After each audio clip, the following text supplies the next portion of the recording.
নমস্কার সবাইকে। তো আজকে একটি মিষ্টি রেসিপি নিয়ে হাজির হয়েছি। রসমালাই বানানোর জন্য প্রথমে 1 লিটার দুধ নিয়েছি এবং কড়াইয়ে বসিয়েও দিয়েছি। দুধটা অল্প গ্যাসটা একটু কমিয়ে দিয়েছি যাতে আস্তে আস্তে হয়, এবং এদিকে আমি বাকি কাজগুলো করে নেব। আর এখানে নিয়েছি 50 গ্রাম মতো পাউডার দুধ, আমুলের পাউডার দুধ নিয়েছি। আর লাগবে একটা ডিম।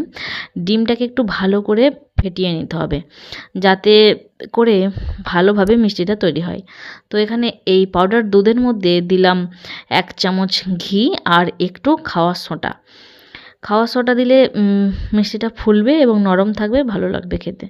তো ঘি এবং খাওয়ার সোডা ভালো করে মাখিয়ে নিচ্ছি গুঁড়ো দুধটার সাথে। এটা ভালো করে যত আপনি মাখবেন বেশ ভালো হবে, স্মুথ হবে। তো সেই জন্যে ভালোভাবে মাখিয়ে নিলাম। আর যে আগের থেকে যে ডিমটা ফেটিয়ে রেখেছিলাম ওই ডিমটা দিয়ে অল্প অল্প করে মেখে নেব। এই ডোটা খুব একটা শক্ত করলে হবে না, একটু নরম করেই মেখে নিতে হবে। আর আপনারা যখন ডোটা মাখবেন, যখন নরম করে মাখবেন, একদম ঘাবড়ে যাবেন না, কারণ কিছুক্ষণ পর আবার শক্ত হয়ে যাবে। আপনাদের ভয় পাওয়ার কোনো কারণই নেই।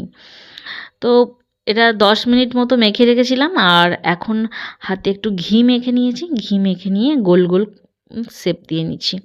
যেহেতু রসমালাই একটু আপনারা গোল বা চ্যাপ্টা যেরকম শেপ দিতে চাইবেন সেরকম করলেই হবে। তো আমি গোল করে নিচ্ছি। আর একটু ছোট্ট ছোট বানাবেন, কারণ ছোট ছোট বানালে এটা দুধের মধ্যে যখন ফুটবে না তখন বড় বড় হয়ে যায়। তো আমি কি করেছিলাম, একটু বড় বড়ই তৈরি করেছিলাম যাতে আরও ভীষণ বড় হয়ে গেছিলো। সেই জন্য আপনাদেরকে বলছি একটু ছোট্ট ছোট্ট করে পাকাবেন, বেশ ভালো হবে।